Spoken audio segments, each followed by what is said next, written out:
살면서 우리는 욱할 때도 많고 화가 나는 일도 많습니다. 그럴 때마다 억누르는 분노를 참지 못하고 화를 내는 경우도 있을 것이고 어쩔 수 없이 화를 참는 경우도 있을 것입니다. 하지만 항상 화를 내는 것만이 능사는 아닙니다. 항상 화가 날 때마다 화를 내면 내 주위의 어느덧 사람들은 떠나갈 것입니다. 지금부터는 화를 진정시키는 6가지 기술에 대해 알려드리겠습니다. 화는 단순히 참는 것만으로는 해결되지 않습니다. 그저 참다가 한계에 도달하면 폭발하게 될 수 있습니다. 또한 아무런 표현 없이 참는다고 해서 상대방에게 그 마음이 전달되지 않을 수 있습니다. 그러므로 화를 내야 할 때는 솔직하게 표현하되 불필요한 화는 스스로 진정시키는 방법을 배워 미리 조절할 수 있으면 좋은 인간 관계를 유지하는 데에도 도움이 될 것입니다. 쓸데없이 욱하고 치밀어 오르는 화를 미리 스스로 다스려 멈출 수 있도록 도와주는 지침서 6가지입니다. 첫 번째로, 화를 그대로 받아들이면 기분이 조금 가라앉는다는 점입니다. 한순간의 감정이 치밀어 오르는 화는 누구에게나 조절하기 어려운 일입니다. 그러나 화가 났다고 해서 그 감정을 그대로 행동으로 이어가는 것은 도움이 되지 않습니다.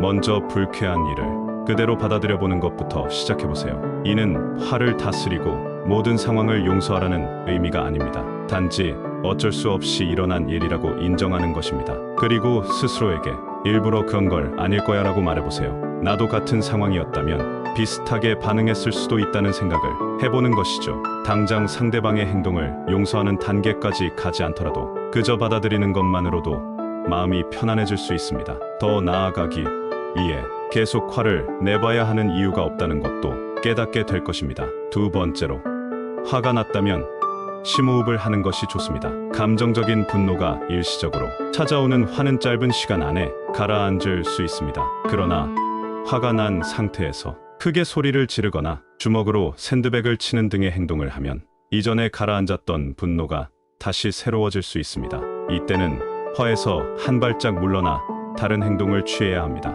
예를 들면 유쾌한 영화를 보거나 반려견과 놀거나 친한 친구와 차를 마시는 등 기분을 다른 곳으로 전환시키는 것입니다. 또한 즉시 효과를 볼 수 있는 방법 중 하나는 심호흡입니다. 인간의 뇌는 행동에 영향을 받습니다. 화가 난 상태에서 호흡이 얕고 빠르게 되는데 이는 긴급 상황일 때의 상태와 유사합니다. 뇌는 긴급 상황으로 인식하고 이에 대한 대비를 시작할 수 있습니다. 그러나 심호흡은 느긋하고 깊은 호흡을 의미합니다. 이것은 긴장이 풀린 상태와 비슷하므로 뇌는 편안한 감정으로 이끌리게 됩니다. 세 번째로, 쉽게 풀리지 않는 화도 종이에 써보면 잘 풀릴 수 있다는 점입니다. 마이애미 대학의 심리학 교수인 마이클 맥클러프와 그의 연구진은 다음과 같은 실험을 진행했습니다. 우선 300명의 학생들에게 오랫동안 안고 있던 화에 대한 경험을 종이에 적어보도록 했습니다. 학생들은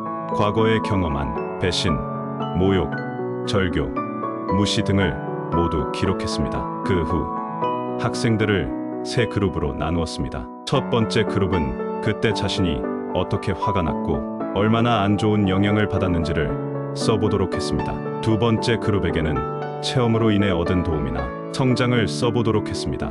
예를 들어 그 경험 덕분에 이전보다 더 강하고 현명한 사람이 되었다는 등을 상기시켜 보도록 했습니다. 세 번째 그룹에게는 단순히 다음 날의 계획만을 써보도록 했습니다. 실험 결과 도움이 되었던 것들을 적은 두 번째 그룹은 화나 불쾌감이 크게 감소했다고 합니다. 자신에게 상처를 주었던 상대방을 용서하려는 감정이 강해지면서 앙심을 품었던 감정이 줄어들었습니다. 네 번째로, 감사의 말이나 보답을 기대하지 않는다는 점이 좋은 방법이라는 것입니다. 누군가가 당신의 기대에 부응하지 못하거나 예상한 대로 행동이나 대답을 하지 않을 때 분노가 생길 수 있습니다. 이는 모든 사람들이 공통적으로 겪는 심리적인 경향입니다. 그러나 불교에서는 무주상보시라는 말이 있습니다. 이는 모습에 머무르지 않는 베푸름을 의미합니다. 모습에 머무르지 않는다는 것은 내가 누군가에게 베푼 것에 대한 생각조차 버리는 것을 말합니다. 다시 말해 착한 일을 했다고 스스로 인식하는 순간 자만심이 생겨날 수 있는 것을 경계해야 한다는 의미입니다. 상대방에게 무언가를 해줄 때는 감사의 말이나 보답을 기대하지 말고 그 행위 자체로 마무리해야 합니다. 상대방의 행동은 우리가 힘으로 제어할 수 없는 것입니다. 제어할 수 없는 것에 대해 분노를 표출한다면 그저 우리 자신만 속상해지는 결과를 초래할 뿐입니다. 다섯 번째로, 때로는 이기적인 용서가 답일 수 있다는 점입니다. 분노나 미움은 부정적인 에너지입니다. 이런 감정을 품고 있다면 행운이 찾아오기 어려울 것입니다. 용서는 주로 상대방을 위한 것이 아니라 자신을 위한 것입니다. 그러므로 자신을 위해서라도 단호하게 용서하기로 결심해야 합니다. 그리고 결심한 후에는 실제로 행동으로 옮기도록 합시다. 나는 너를 용서한다라고 소리를 내어 말하는 것도 좋고 종이에 쓰는 것도 더 효과적일 수 있습니다. 용서의 편지를 쓰는 것도 매우 효과적인 방법입니다. 실제로 편지를 보낼지 여부는 중요하지 않습니다. 용서의 편지를 쓰고 그것을 받아볼 상대방을 상상하는 것만으로도 효과가 있습니다. 다만 아직 용서할 준비가 되지 않은데 용서하는 척해서 편지를 쓴다면 효과가 없을 수 있습니다. 여섯 번째로, 상대의 말을 받아들이면 화의 반응도 달라질 수 있다는 점입니다. 같은 말이나 태도라도 특정한 사람에게만 유독 더 화가 치밀 때가 있습니다. 대응하기 어려운 상대는 당신이 듣기 싫은 말로 공격해 오는 경향이 있습니다. 이러한 함정에 빠지면 서로에서 벗어나기 어려워질 수 있습니다. 특정한 상대의 특정한 말에 오랫동안 분노를 품는 것은 자신도 마찬가지로 대응했기 때문입니다. 상대방의 분노에 반론을 제기하면 당연히 상대방도 화를 내며 자신의 정당성을 주장하게 될 것입니다. 이럴 때는 일단 "그렇네요. 알겠습니다와 같이 받아들이는 태도를 취해보세요. 이렇게 상대방의 말을 순순히 받아들이면 상대방의 반응도 달라질 수 있습니다. 하지만 받아들인다고 해서 상대방의 의견에 항복한다고 생각해서는 안 됩니다. 이것은 커뮤니케이션을 원활하게 하는 가장 좋은 수단입니다. 지금까지 화를 다스리는 법 6가지에 대하여 알아보았습니다. 많은 도움이 되셨나요? 구독과 좋아요는 영상 제작에 큰 힘이 됩니다. 감사합니다.